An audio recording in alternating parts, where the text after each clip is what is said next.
So with your iPad, we're going to take a look at your settings. You don't want to use airplane mode ever. And the reason for that is if for some reason you misplace your iPad, we can't find it.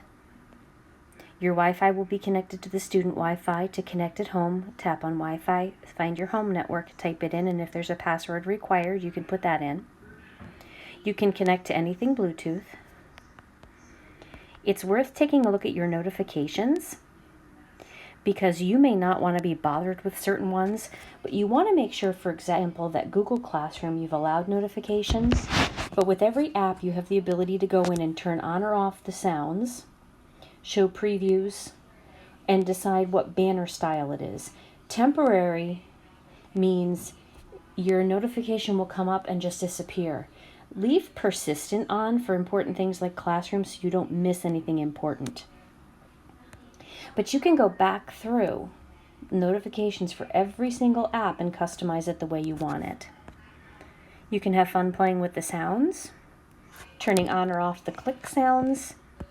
Do not disturb is handy if you're in the middle of something and you don't want to be bothered, but there's a shortcut for that. In your general settings, from time to time, you're going to want to check and see if there's a software update, and you'll want to make sure you're plugged in and install it. You want to stay up to date, unless for some reason our department tells you not to.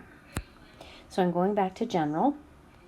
Some of these settings are not on your iPad, but in here, basically that's what you're going to be able to do. The control center is what you would grab from the top right corner and pull down, and you can customize the controls. So these are controls that will show up in the control center. So again, if I go to my iPad with my finger in the top right corner and pull down diagonally, these are things that will show up. So you'll see these timer, camera, and screen recording I have set up in mine. I can add any of these here at the bottom though. Display and brightness, you might want to play with a little bit.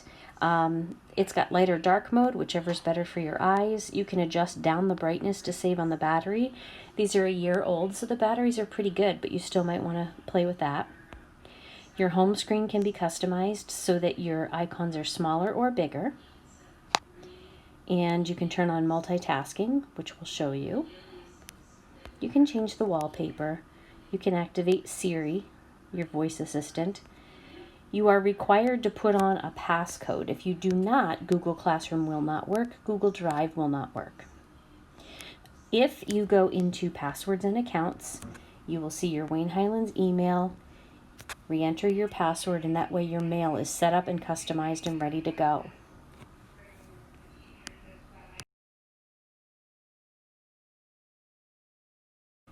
Preloaded on your iPad are a few important things.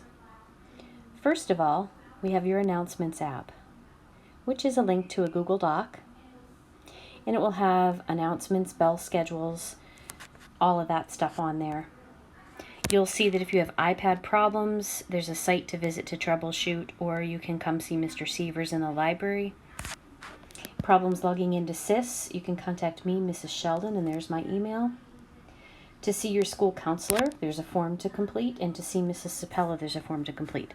So this has like your opening bell schedule, the regular bell schedules, and any other announcements.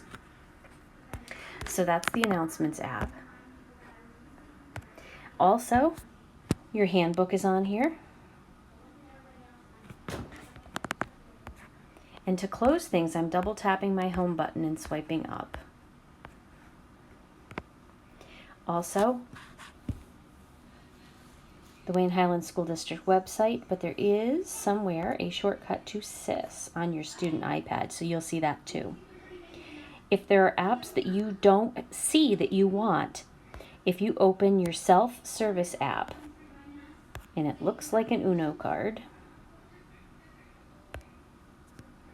it's going to show you everything we have in our school-approved app store. You would find the app you want, and you can search for it by keyword. And then just tap on the word install, and it will install for you. If you keep your iPad up to date, the apps will stay up to date as well.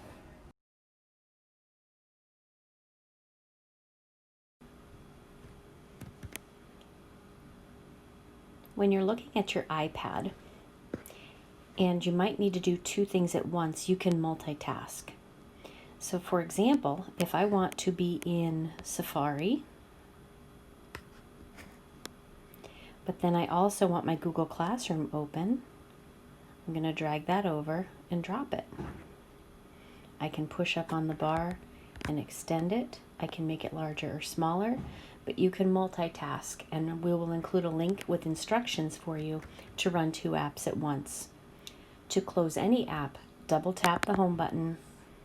It'll show you all of your open screens and you swipe up.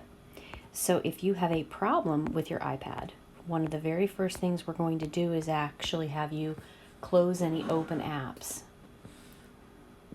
And that's how you do it. Double tap the home button. It shows you everything that's open, and swipe up on it.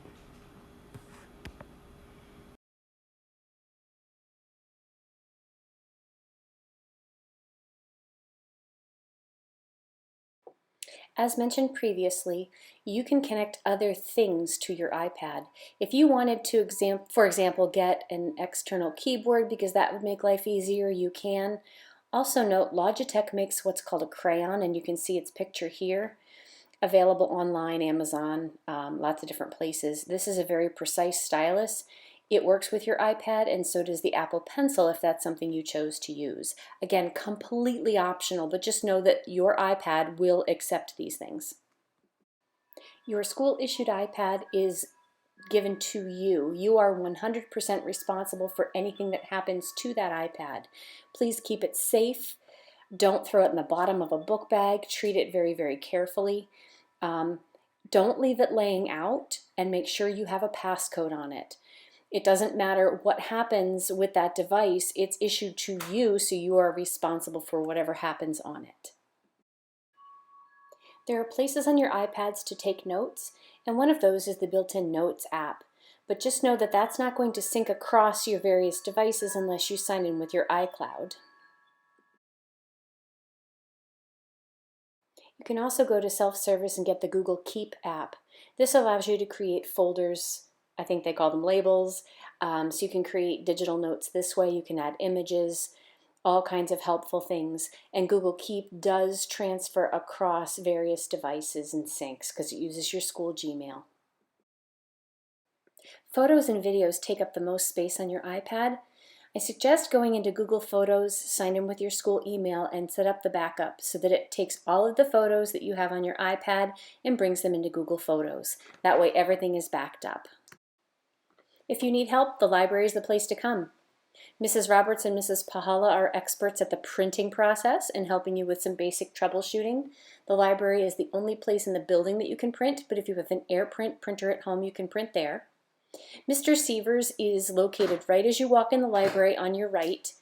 He is our iPad guru, and I am Mrs. Sheldon. I am right across from the computers downstairs. I am here to help you with how things work, if you have a simple iPad question, if an iPad goes missing.